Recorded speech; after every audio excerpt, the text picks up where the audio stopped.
have spent time going out to people, be like, why don't you prioritize this? Why don't you find this important? Why aren't you doing this?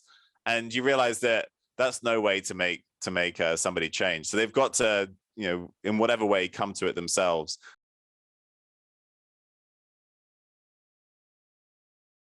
Welcome back to another episode of the Peak Performance Life podcast.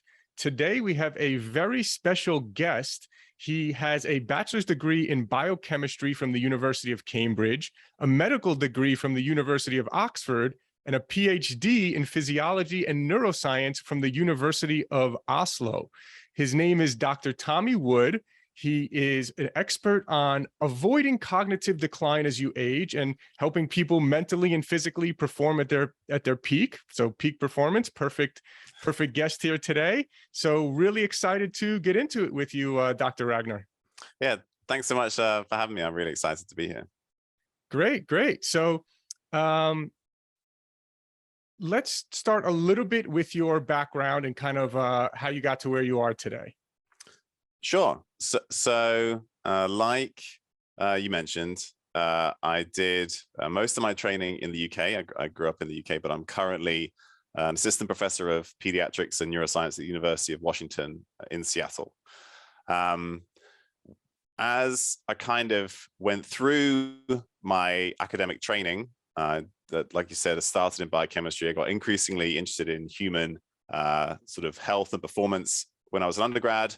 I got into rowing. That was my major sport. And then I started to coach rowing. So I had a lot of athletes that I was looking after. And I was also coaching in some other sports. I coached fitness for soccer players. I coached various sort of circuit training things, sort of inspired by CrossFit, which I kind of found early on, like right at the beginning of CrossFit, maybe like 20 years ago. This was kind of like this new thing that I got really interested in.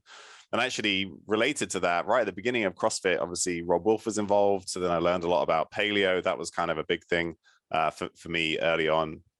And then I went to medical school and sort of increasingly wanted to learn about how the environment and various aspects of our diet and how we live our lives affects our long-term health. And sort of as part of that, when I was at medical school, my stepbrother was diagnosed with multiple sclerosis. He's a similar age to me. And sort of as this family project, we spent, months digging through thousands of papers to try and sort of deconstruct some of those disease processes using sort of like an engineering type approach. So like first principles, like what are the things that could affect your risk and progression and maybe sort of at least remission of multiple sclerosis over time. And then all the things that come out are sort of the things that I know about. So genetics are important, but so is toxic exposures, infections, nutrient status, all these other things, all these sort of things come together. And then these different aspects of lifestyle and the environment seem sort of critical in terms of initiating and propagating the disease. So then, things that we implemented with him, at least elimination diet, so an autoimmune protocol style diet, and other lifestyle factors, stresses, and identifying other things that might be an issue. And then as I went into my PhD, I'm working in basic neuroscience, but I got to spend a lot of time really sort of digging into the literature on all kinds of things that I found interesting, because I was no longer a junior doctor running around the hospital looking after people 24 hours a day. Now it's more of a desk job. I can spend more time doing active research. And so during that time, I started a blog, started a couple of podcasts, started to work with a company based in the US that was working with athletes in particular, trying to optimize their long-term performance. And so then that's kind of continued. So I have these two main streams of the work that I do. One is basic neuroscience. So finding out ways to treat the injured brain, mainly in the lab using animal models. And then also this applied side. So I work with a number of elite and professional athletes. I work with people at risk of traumatic brain injury.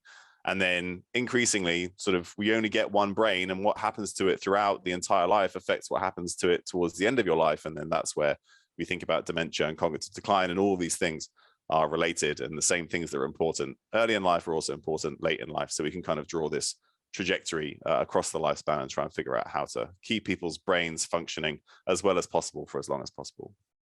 Yeah, that's very interesting. And I've also heard that as well, right? So it's like someone who has had a traumatic brain injury, as well as someone who may just be experiencing cognitive decline later on in life.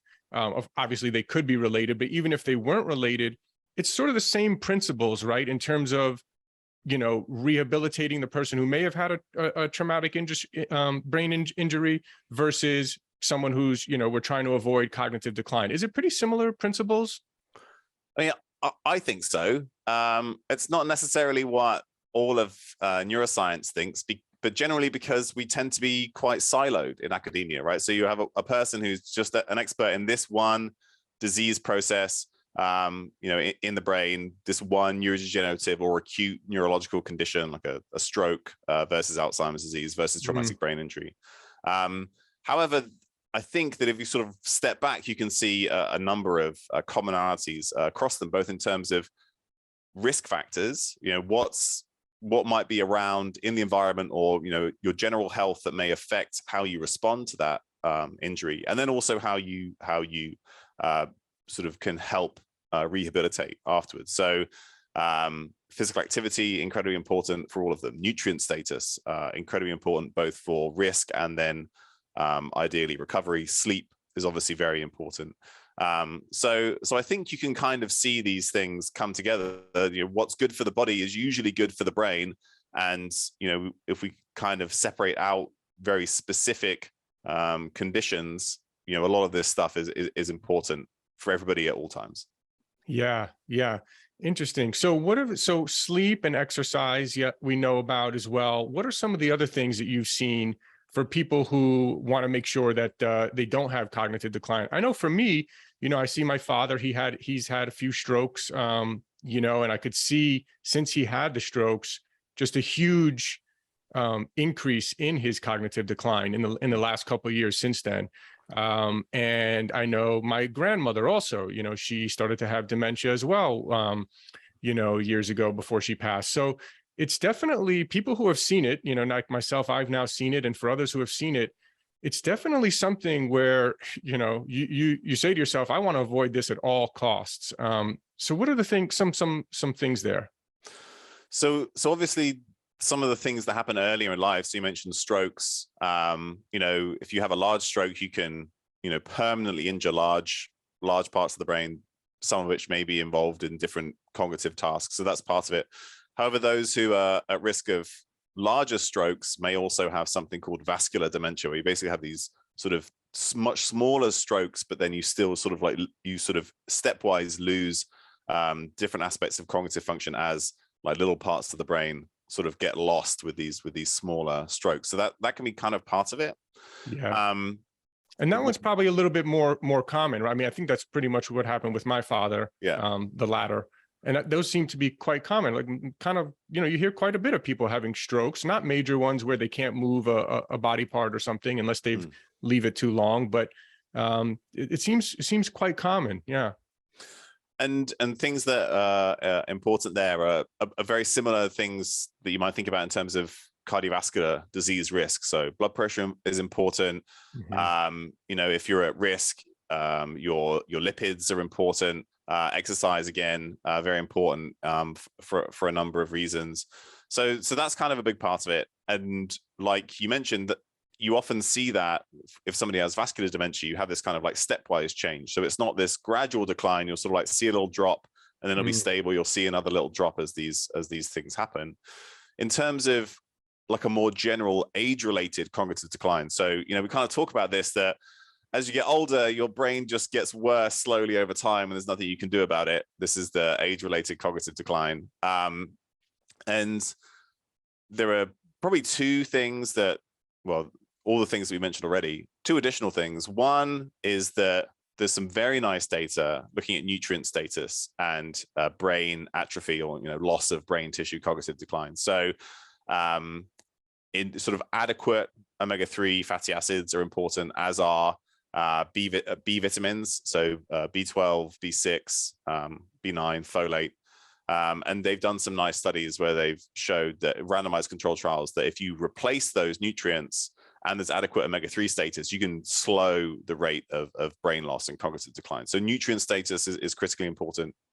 And people appreciate that. I mean, I remember 10 years ago, I was working on the elderly care wards in a hospital in central London. And if somebody comes in with new dementia, the first thing you do is even a very basic nutrient screen. Just make sure they're not vitamin D deficient or iron deficient or B12 deficient, because we know that plays an important role. The other side that I think is under-recognized, but in my opinion is probably the most important thing, is cognitive demand. So how much are you using your brain in a structured, skill-based manner? And you see many different sort of threads through the literature that kind of support this as an important concept. So early life education is one of the most protective factors against later cognitive decline. So early cognitive demand. Of course, there are a lot of societal and socioeconomic factors that are kind of built into that you have to remember, but that seems to be protective, as does late life cognitive demand, as in just using your brain, but again, in a structured, skill-based manner. So just like multitasking and feeling busy all the time is not what I mean. I mean sort of applied skill-based learning, like languages, music. Those are two things that seem to be very protective for long-term cognitive function, as does skill-based movements. So movement with a coordinative component, like dancing, yoga, skateboarding, if that's something that you're interested in. So those things seem to be particularly protective. And the final thing that comes from that same body of literature is retirement. We see that as soon as people retire, their cognitive function starts to decline. And that's because in modern society, most of your cognitive demand comes from your work. And when you stop working, you stop using your brain in the same structured way. And the people who retire earlier, even after you account for medical conditions or something that may have made them retire early, they get earlier cognitive decline. If they retire later, they sort of slow that. So the way you can interpret that is not that you have to work until you die, but that when you do retire, you should do something or learn new skills that sort of allow you to keep using your brain. And everybody talks about, I do the Sudoku, I do my Wordle. I'm not sure that's enough. I think some of those things that we already talked about are important, as is social connection, social interaction. Those are critical components of long-term cognitive function. So that was some great stuff. Yeah. So however you want to play it, right? So you don't have to learn a language. You don't have to learn an instrument. There are multiple different ways to skin that cat, but you should be using your brain in some structured way, learning new skills pretty much throughout your entire life.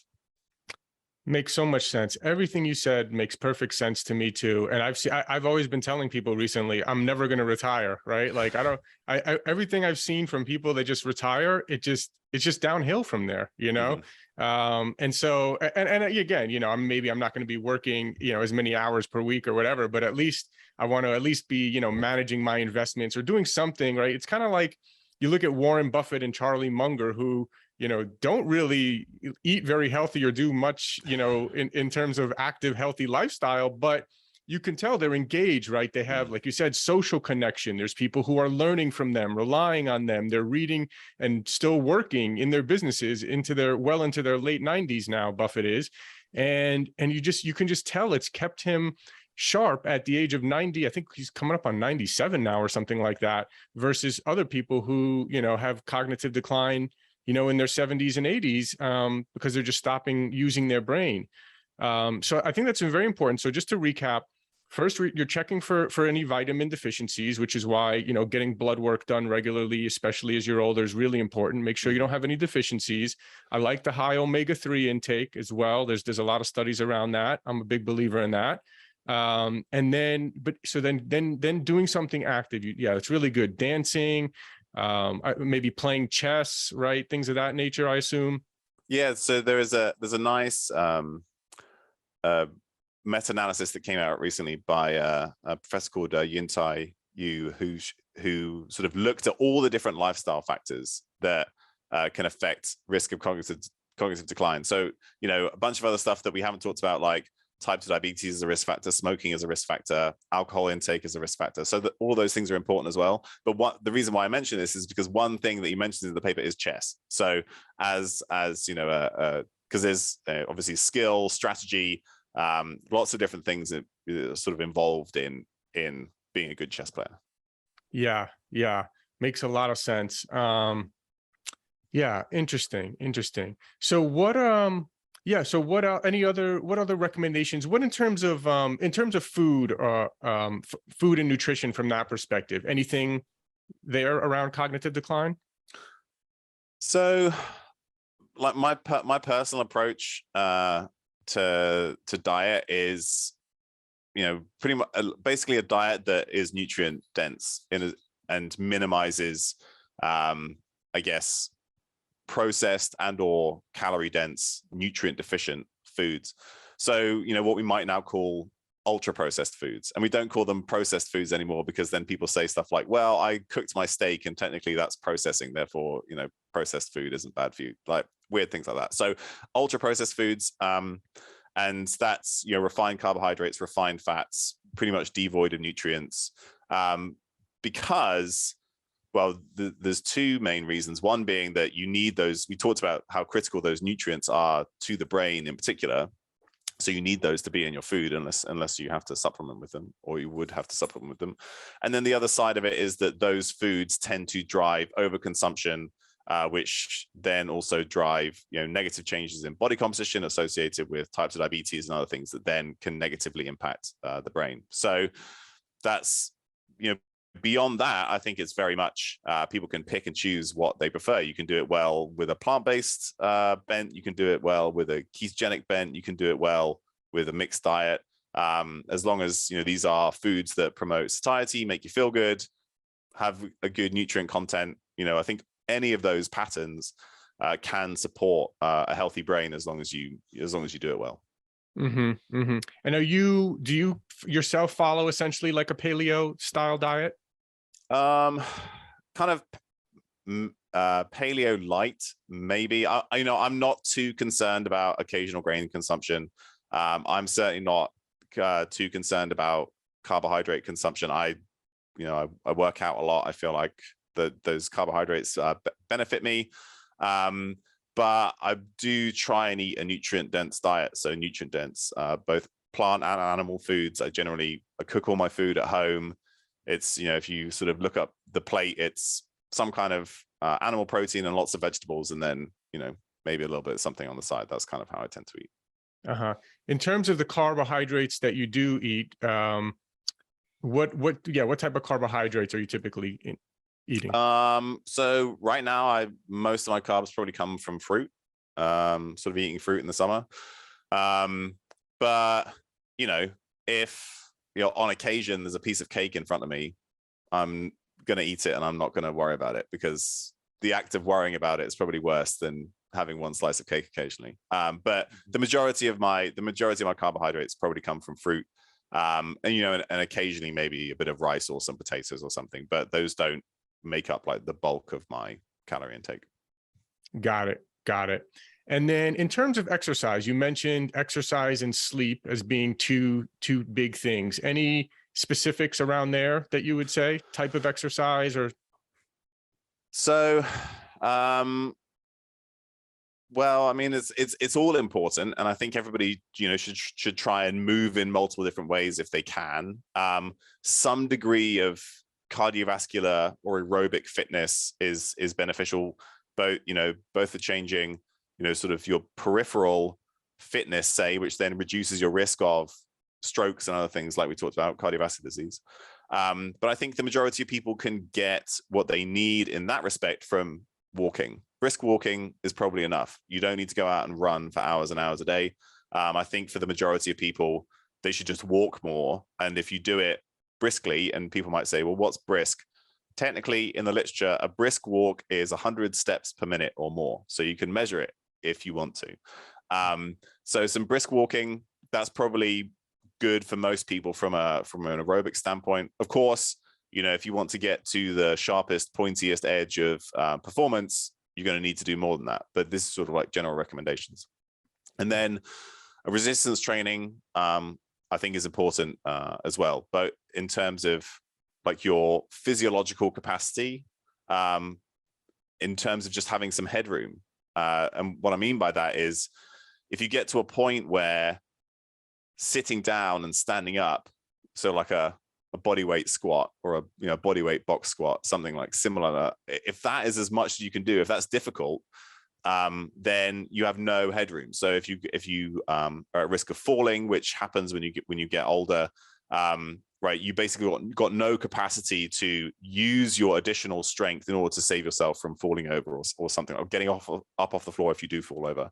And falls in the elderly are a significant contributor to long-term mortality and morbidity. So having some sort of strength headroom is important, and you can do that with bands, you can do it with body weight, you can do it with weights if you want, but you don't have to.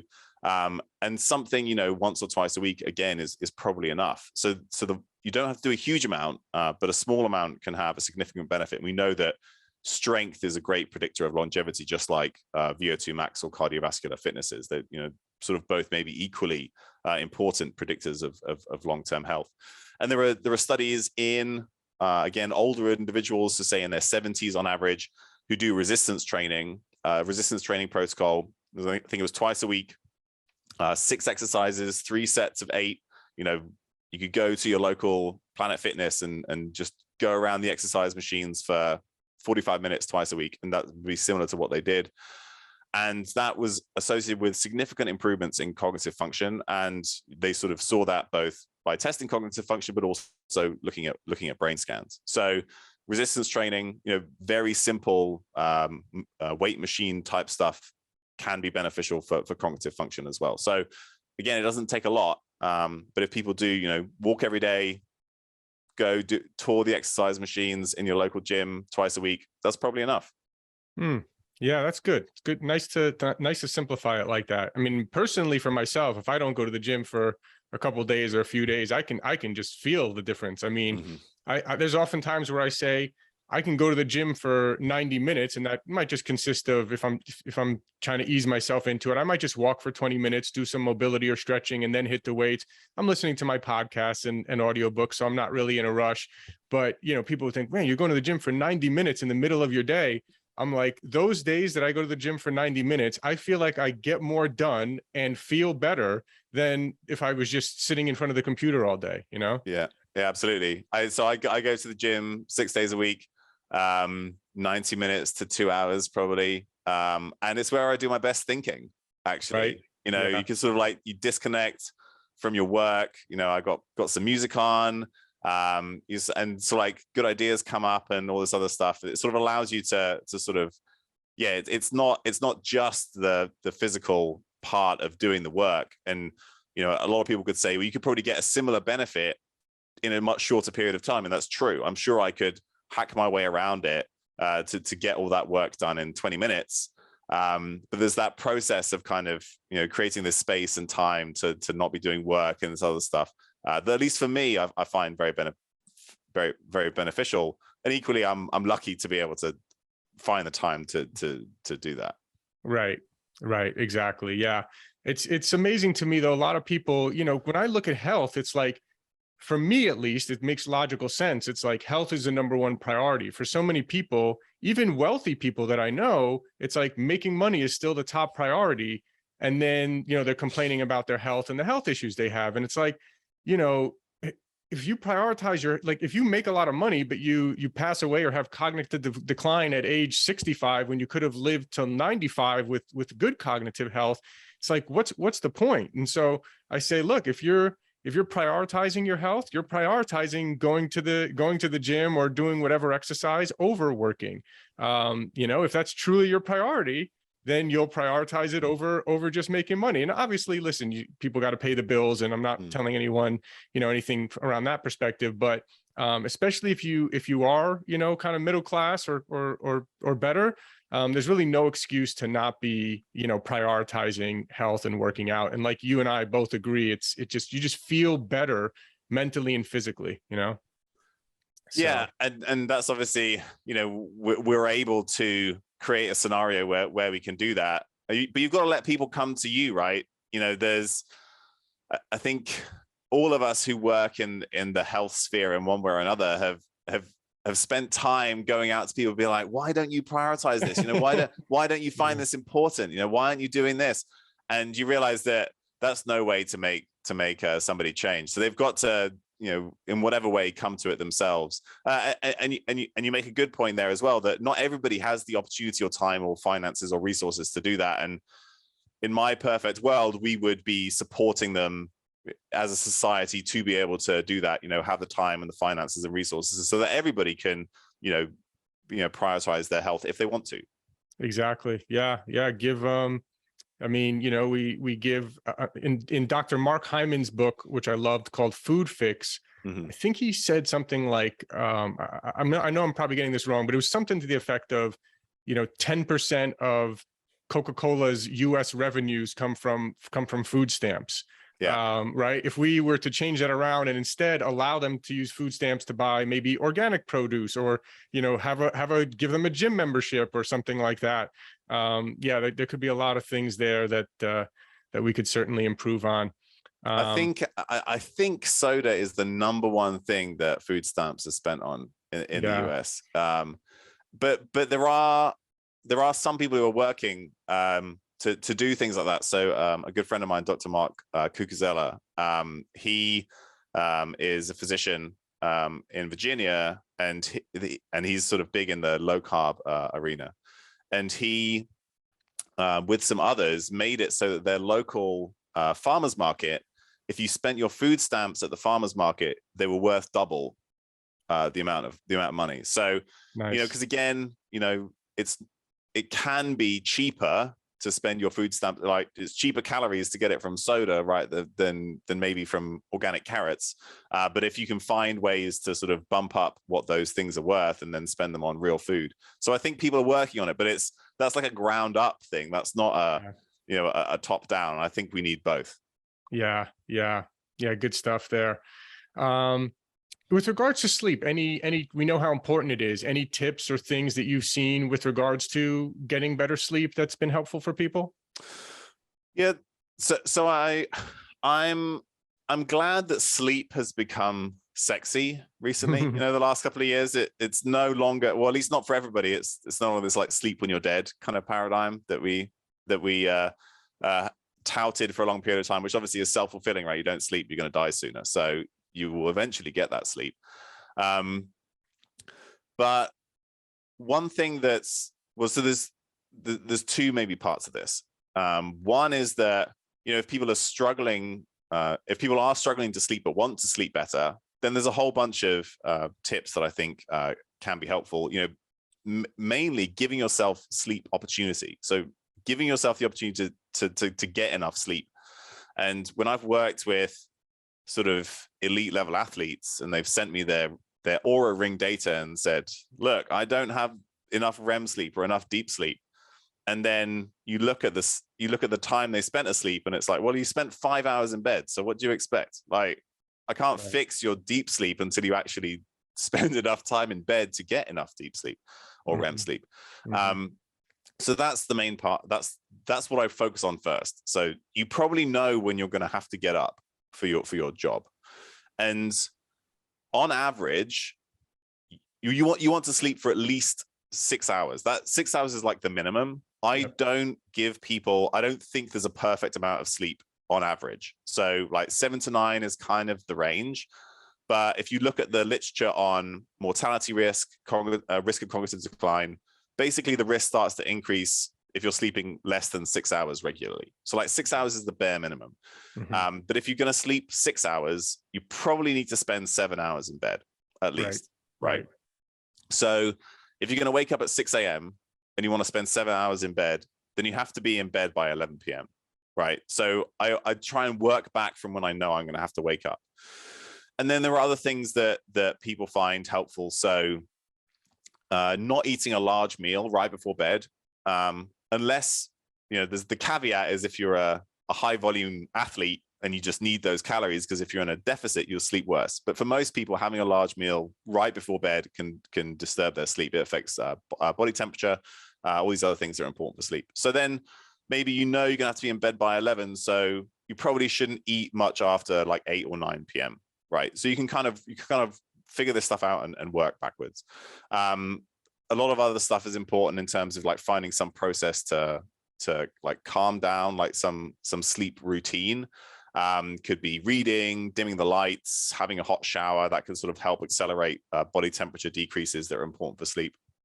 So, and then, darkness can be important for some people, either a quiet room or white noise or something, particularly if there's a lot of noises, that can be beneficial for some people. Like, none of these are hard and fast rules for everybody. But these are some, there are lots of tips and tricks. And I think, as long as you give yourself the opportunity for sleep and you create an environment that is sort of support sleep for you and that you look forward to going and sleeping, that's important. And then with that is that you need to not have the bedroom be associated with stuff other than sleep.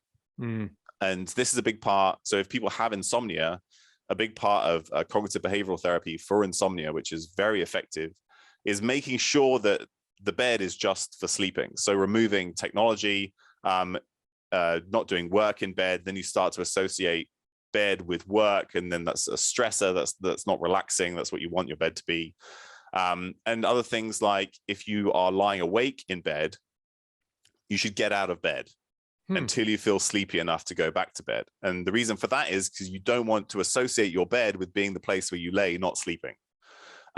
So and again, if you have some kind of significant insomnia, there are apps that do CBTI, they call it CBT for insomnia. You may need to see a professional as well. But just finding these ways to dissociate non-sleeping from bed. And so if you are lying awake, get out of bed, go somewhere that's like warm and comfortable with a dim light, read a book or something, find some other way to relax. And when you feel sleepy again, go back to bed. So that's all important for kind of improving sleep, and different things will be help different people. The other side of it is that in the biohacking world, we've kind of become obsessed with sleep.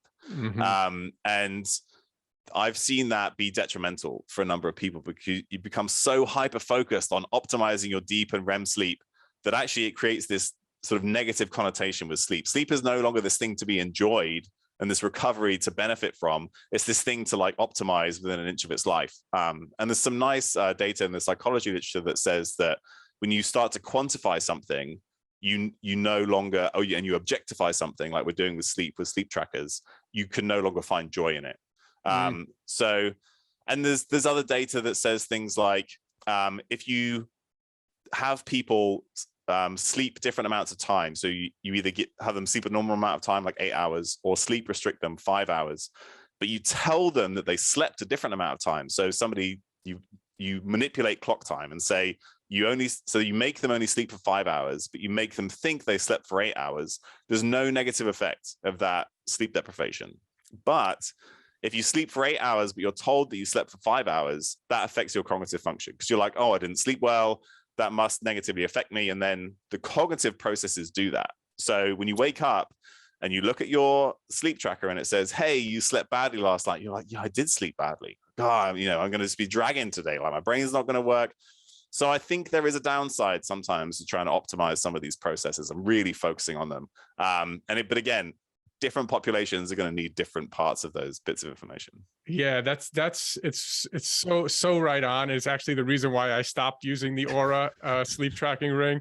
So I used it, and it was great. I used it for probably several months or so, and I used it to test different things, what's working, what's not. And it was useful for that. I found that, yeah, I put a blackout shades like over the window. I used a white noise machine. That was one of the things that actually improved my sleep score, using a white noise machine. I bought these nighttime, I think they're called on Amazon, nighttime baby nighttime light bulb or something. So it's like some lower dimmer. So I only just have that lamp on, so I don't have like the bright, LED light or something going on at night. And all those things help me. But I started noticing, because I believe the power of the placebo, like in this case, telling someone they slept 8 hours when they only slept 5, or vice versa, and seeing that really has an effect. I think it's so true. And so like, yeah, it was like, I'd be waking up in the morning and the first thing I do is go run and check my sleep score, which I don't even want to be looking at my phone at first thing in the morning, Yeah. and then I'm checking in. It's like, oh, let's see, did I do good? Oh man, I'm tired today. It's telling me to slow down, but man, I wanted to go to the gym and Uh-huh. do a good workout. Like, do I do it? It was just messing with my head. And so I definitely found that I used it. I tested what I needed to, but then I'm like, okay, I don't want to do this anymore. So, yeah. I think that's the right approach. I think these wearables are incredibly powerful, but you probably only need to use them for a short period of time, right? Collect the data you need to collect, right? Test 3 or 4 things to see if it improves your sleep, and then that's it. That's it. Then you know, and then the other stuff is just like variability from day to day, and that just kind of happens. And probably better to not worry about it than So when I've used an Aura and I'm not, for whatever reason I can't fall asleep, I'm like, oh, in the morning my Aura is going to tell me that I didn't sleep very well. And then you're there stressing about the fact that you're going to be told that you didn't sleep well, and that's why you don't sleep well. So just like, and there are some people, and so whenever I say stuff like this, I get a lot of like hate from people who love wearables and data, and that's great. A small proportion of the population can look at this very objectively, right? Maybe 10% of people and be like, this is just objective data. I've learned something. It will be different tomorrow. But the vast majority of people are, people are not rational, right? So most people don't interact with data that way. So, I think you and I, sounds like we're very similar. Collect the data you need to collect. And I think that's the same for most people. But then beyond that, that's probably all you need to do. Yeah. Yeah. I agree 100%. Yeah. Good stuff. Good stuff. So I know we got to wrap up soon, but I did want to just circle back to, because one of the big things you mentioned, right? So a lot of people may have heard, other episodes about sleep or about food, about exercise. And I think it's great. You gave some great insights on all of those. One of the things that really stands out to me, though, that you don't hear people talk too much about is circling back to sort of the brain training, keeping your brain active, right? Even myself, right? I'm working every day. Am I keeping my brain active? I don't know. I'm not learning a new language right now. I'm not playing chess very often. So is there any, and then you hear of all these computer sort of online brain training games or things. Are there any of those that have shown to be effective or that you would recommend, or would you just go back to kind of learn a language, play chess? So I often maybe default to some of the things that we have done throughout our history as a species. So obviously, electronic brain training is not one of those things, but social interaction, games like chess, movement-based things, learning, languages, those are something that are more sort of, I don't want to use the word natural, but these are the kind of things that we use in order to develop our brains in the first place. So the analogy that I use, and my day job, I am a neonatal neuroscientist. I look at the very early developing brain. And so the way I think about it is, how do you develop your brain in the first place? You, as a baby, and then as a toddler, you are learning language, you're learning motor skills.